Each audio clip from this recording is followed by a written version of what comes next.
I've been waiting for this. Yeah, it's been up on my... Good morning, everyone. So for today's video, I want to do another Flashback Friday, my new series where I look at some products from the past, tell you guys what I think of them now, how my opinions have changed, and what I think of them compared to products I've tried in the meantime. I am doing a skincare version of Flashback Friday. So instead of doing a specific brand, I thought it would be fun to actually look at one of my more popular videos that I filmed. I want to say it was over 2 years ago, and talk about some of the products I recommended in that video and what I think of them now, because things have changed. I've had 2+ years to try other products and probably find better products. So let's go ahead and start the video. Okay, so here it is, part 1, top 10 best Korean cult must-have skincare products. I look like such a baby. Oh, my old intro. Hi guys. So today I'm making number 1. I feel like I've definitely changed a lot since this was posted March 11, 2015, so almost 3 years ago.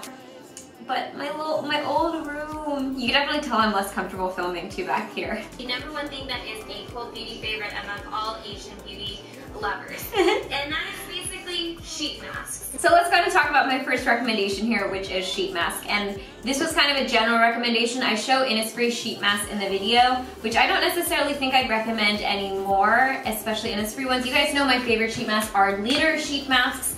I think they're the best quality and I like these the most. I feel like these are the best for my skin. So I pretty much use liter sheet masks. I never really touch the old like cottony type of sheet masks anymore. I pretty much stick to like hydrogel, coconut gel, the mesh ones as well. They just tend to fit my face better and they're better quality. So yeah, I still recommend sheet masks, just probably not the ones I'm holding in the video. Korea is known for different types of facial masks. Oh, do I have one of these still? I think I actually have one in my shower. Oh my gosh, I totally do. So my next recommendation on this video was the Skinfood Black Sugar Mask Wash Off. And do I still use this? Yes, I actually do use this basically sugar exfoliator still. Obviously probably make and DIY sugar exfoliators. I just really like this one because it works really well for my skin. I do make sure to dilute the sugar and kind of let it dissolve a little bit before I let it touch my skin because I don't want it to be too abrasive, but I like the fact that you can kind of, I guess, customize the abrasiveness of your exfoliator. Of course, now I do use a lot more chemical exfoliators than I was using back then, but if I do have a hankering for using a manual exfoliator, I'll reach for this, and this is actually something I mainly use on like my neck and chest area as well to exfoliate that area. But yeah, I still love this. I still think it's a very great, affordable exfoliator and wash-off mask. So yeah, I still recommend this. We doing good. My next mask is from Innisfree, and this is the Super Volcanic Pore Clay Mask. This is the... Okay, so my next recommendation in this video was the Innisfree Super Volcanic Pore Clay Mask. Now, to be completely honest, I haven't used that specific product in quite some time, and I actually don't use clay masks that often anymore. For the past like year and a half, I want to say, I kind of strayed away from clay masks because my dry skin just doesn't need it. For the past couple of years, I feel like I've definitely taken a different approach to my skincare, what I call kind of like intuitive skincare. I just use on my skin what I feel like my skin needs that particular day or time. So I would still recommend this if you are looking for a clay mask. From what I remember really enjoying it. It's pretty much your typical clay mask. I mean, there are plenty out on the market. There are plenty of amazing Korean clay masks. So this one specifically is not something that you have to have, but if you want to try it, I definitely say it's still a good mask. Laneige. Okay, I definitely have this. Let me go grab it. Sorry, I should have grabbed all this before, but I kind of wanted to do like a, I guess this is turning into a react video, but I wanted to just actually give you guys my initial thoughts when presented with this. So hold on. So the next product I'm actually talking about in this video is the Laneige Water Sleeping Mask. I like this mask so much still that I actually have like backups of it in my, I guess, skincare collection. I hate saying that because it makes me feel like a hoarder, but it's kind of true. This mask is amazing. It works perfectly on my skin. It's great for all skin types. It really plumps up my face. I use it for special occasions. I use it during the winter time. I use this all the time, and it's just excellent for my dry skin. I just feel like sometimes doesn't matter what I do, my skin still feels dry, and this is something that I can apply as the last step of my skincare routine to just really kind of add that extra level of moisturization that my skin usually needs. So, of course, I'm showing the old packaging in the video, but they have changed the packaging to something a little bit more sleek looking, but still definitely a huge recommendation of mine. They actually now carry these at Sephora, I believe, and Target, so they're much more accessible. Amazon, you can find them. You can find them on a lot of online retailers, so they're really great. I recommend them again to everyone, and I like them so much so that not only do I have backup, but I'm also trying like different versions of them. Like this is the Laneige Time Freeze Firming Sleeping Mask, which is actually the current sleeping mask I'm using at the moment. Now, when I was kind of researching what I wanted to buy in Korea, this came okay. So the next product that I showed in this video is the Etude House Wonder Pore Freshener. Now I can tell you right off the bat, I wouldn't recommend this anymore. At the time when I was filming this video, there actually weren't a lot of hydrating toners out on the market. That wasn't really a thing yet. It was kind of more using toners, yeah, to balance the pH of your skin and to kind of exfoliate and remove anything left over after you've cleansed your skin.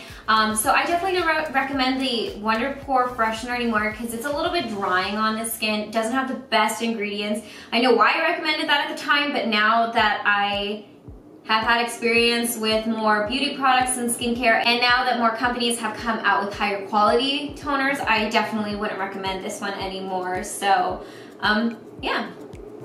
Basically called makeup remover. Oh, I love this one too. This is the Skinfood Milkshake Point Makeup Remover, and I actually don't have a bottle of it right now, but what I do have is this. So this is actually the Skinfood Milkshake Point Makeup Remover transferred into one of these bottles that you can put your cotton pad on and pump it out of the top. I just like this because it's easier for me to soak a cotton pad and then use it on whatever makeup I'm trying to remove, and I keep this at my desk for like when I'm swatching or in between products and blah blah blah, need to remove makeup off my hands or my face, I'll use this. This is still one of my favorite makeup removers. When I go to Korea, I actually buy a couple bottles of this because I like it so much. It's a very affordable makeup remover. It's very gentle. It's very effective at removing and breaking down the makeup. So even super waterproof eyeliner and mascara, this thing will break through it. So it's excellent. I still recommend it, and I'm still a huge fan of that. And now that I'm looking at this, I think I should go pick up some more. Trip to Korea, anyone? You obviously have to pick up a nice cleanser if you're ever in Korea. Now, I know there are a lot of different cleansers out on the market, so that's kind of an overwhelming realm in itself. But for me personally, I have really loved Innisfree's cleansers. I wonder if I was sick when I filmed this because I sound almost congested, or maybe it's because I'm kind of shy in front of the camera still.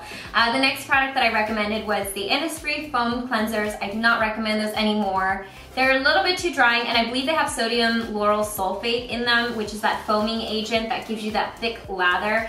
Nowadays, I try to avoid that ingredient in general, especially in my cleansers, because it can be damaging for the skin. I remember really liking these because they didn't feel like they dried out my skin, and personally I do like foam cleansers, but now a lot more companies have come out with foaming type of cleansers, but they don't have those harmful ingredients in them. So no, I don't recommend those ones specifically anymore. I know people still enjoy using them, so I don't want to say that they're terrible or that they're bad. I've just found a lot of other cleansers that I personally like more. This is the Rice Water Bright Rice Cleansing Water from... Okay, the next product that I'm showing here is the Face Shop Rice Water Bright Cleansing Water. Kind of the same thing as before with the cleansers. I feel like I've tried a lot more cleansing waters that I like more. I really like the Sonam Park cleansing water. The Laneige cleansing water that I'm using right now is really nice. I actually have this bottle of it, the same product, not the same bottle, but you know, the same product that I showed in the video, the Rice Water Bright Cleansing Water. I keep these at my desk again to remove swatches and things like that, but these are the ones I actually like. The Laneige Vitamin Brightening Cleansing Water for all skin types. As you can see, I'm almost out of this, and I use this every day on my face. And then I also, of course, love the beauty water from Sonam Park. Again, there are tons of cleansing waters out on the market. I'll probably leave additional products I'd recommend in the description box below with links of where you can pick them up, because I don't want this to get too lengthy or wordy. But yeah, I don't necessarily think that's a bad one. I just think that there are better ones out there now. But back then, at the time, there weren't as much selection. Missha Time Revolution. Okay, yay! I knew I was gonna talk about this, so I have this bottle prepared. The Missha Time Revolution, the first treatment essence. Now, they reformulated this, so now these are intensive moist instead of the just normal version I think I was showing in the video. Still one of my all-time favorite skincare products. I recommend this all the time because this is one of those products I have to use. I just notice a big difference when I'm not using this essence in my skincare routine, or essences in general, but this is one of my more favorite ones. And yeah, this is excellent. It's very affordable as far as essences go, and this is still a favorite of mine. I really enjoy using fermented ingredients on my skin because it just really helps improve the clarity and even out my skin tone. So definitely a cult favorite. Many people love it, rave about it, and enjoy it because it has so many purposes. Okay, and then that final product that I'm showing, I don't have it anymore, is the Nature Republic Aloe Soothing Gel 92%. I actually haven't used that in a while. I remember really liking that, but if I remember correctly, I think I found out that there was alcohol as an ingredient in that soothing gel, so I stopped using it. But there are a ton of other soothing gels out on the market. I really only use soothing gels when it comes to the summertime, when I want like a lightweight moisturizer, or if I get sunburned or something like that, I usually obviously use a soothing gel on something like that. But yeah, I don't necessarily think it's a bad one. I just haven't tried it in a while. And again, in the past 3 years, a lot more companies have come out with nicer soothing gels and different versions and variations of it. So, okay, so my overall thoughts, I'm not gonna lie, and maybe this is gonna sound a little like giving myself too much credit. I think I did a great job on this back then, given the selection on the market and the products available. I still think this is a great video. I think a lot of the products I still stand behind. There are a couple obviously in there that are not necessarily bad per se. I just think that there are nicer products out on the market now, but you know, back then, these are still great choices. I hope you guys enjoy this different version of Flashback Fridays. I just thought it would be fun for me to look at some of my past videos and tell you guys what I thought about the products now, recommendations I have, all that kind of good stuff. And let me know if you guys enjoy this video, these kind of Flashback Friday type of deals. I will be having some Flashback Fridays of actual makeup brands come out in the next couple weeks. I'm just waiting for the products to come in the mail. But as always, I hope you guys are happy and healthy, and don't forget to rate, comment, subscribe, share with your friends and family, and I'll see you guys in my next video. Bye guys! Oh yeah, and I'm really sorry if you guys can hear that buzzing or that noise in the background. They doing construction outside, there's nothing I can do about it.